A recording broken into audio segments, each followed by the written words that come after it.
So next up, we have the GoPro Hero 12 was announced. I don't know about you guys, but GoPros have, especially in the last like 8, 4, 5, 3, 2, 1 years, kind of gotten boring to me. They kind of got to the point where the quality was pretty good for the size. And it didn't really, not that we don't need upgrades, but didn't feel necessary to like, for a little bit there, it felt like every year there was a good reason to upgrade your GoPro if you were a GoPro user. And it kind of gotten to the point where, probably since the 9, so like 3 years, the upgrades have kind of been minimal. Maybe the 8 even. There just hasn't been that many big upgrades to make it super worth it. Now, the new GoPro Hero 12 comes in at basically $400. Basically, there is actually some bigger upgrades this year. So there's that.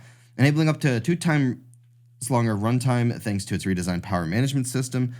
HDR video in the market, leading 5.3K and 4K video resolution, support for Bluetooth audio devices, including Apple AirPods, improved Hypersmooth 6.0 video stabilization alongside a powerful new host of features to the camera.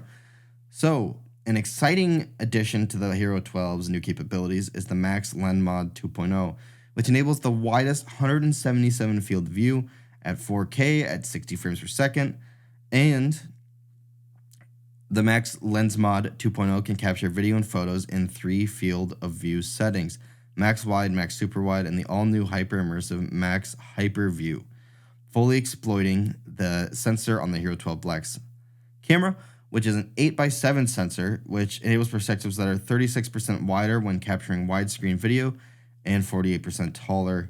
Basically, it got a little bit taller. So it's a 27 megapixel camera with some improved performance, especially in low light. We have up to 5.3K at 60 frames per second, 4K 120, and 2.7K 240, and Hypersmooth 6.0, front and rear LCD screens, Bluetooth audio connectivity and control, 33-foot waterproof housing without housing, and an 8 times slow motion video, a 1720 milliamp hour capacity rechargeable battery. So like I said, there's actually some cool features coming this year. There actually is GP log now, which is available with LUT control. So that's GoPro log footage. Basically this year, last year we got a sensor upgrade. I believe last year that was the big sensor update. And this year they've just kind of improved on that. And then they've added this Max Lens mod, which is pretty impressive. And 2 times longer runtime is actually pretty wild on a GoPro. I don't know what that actually brings the runtime up to. Does it mention it here? Okay, so up to 70 minutes of continuous recording at 5.3K 60 frames per second, which is the highest setting, which is absolutely wild that it can actually do that. Because let me tell you, for most people that use GoPros, if it gets you 30 minutes, that's probably plenty. You probably went up and down your snow hill like 4 or 5 times and wanted to record yourself snowboarding down the hill. And that was it great? No. Was it good enough for that use? Definitely, which is what GoPro has always marketed it at. But the quality has finally gotten so good that there's actual real-world uses for this, where a photographer me was downtown.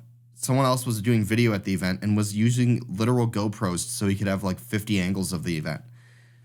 Longer record time like this is massive for people that use them that way, and they're actually good enough to get away with that at this point, where if you really just need the angles and you're like, this isn't a main angle, but I need just another camera out there that I don't have to think about, this is kind of it. And especially if they double if that is a real world performance, if you can get 70 minutes at the highest setting, most people probably only going to use 4K anyways, which, is between basically probably around 120 minutes based on what this article says here.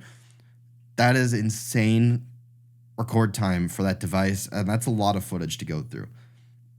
So that's extremely awesome, and it's great to see that actually make it out there and like be a real thing. And then again, the log for those same people is awesome. The extra color grading. Most people, like I said, connect to their phone. GoPro color looks good enough. It's an actiony look. It's what most people want when they buy a GoPro. This is great, and it's good because GoPro is finally seeing a lot of competition in this field with Insta360 and DJI with their new little dudes. The Insta360 one's pretty cool if you need a super small setting, but this is great to see competition finally hitting up here and forcing GoPro to add some cool stuff. I mean, they've had the lead for so long, and then when the challengers came, man, they came swinging. And GoPro is actually going out of their way here now to set themselves apart, because it's just great to see competition. Competition is always good, and GoPro's learning that very quickly here, which is great to see. And with that, I'm going to let the competition tell you guys about the rest of the news for today, but I am all set, and thank you guys for watching or listening wherever you get these, and I'll talk to you guys in the next one. See ya.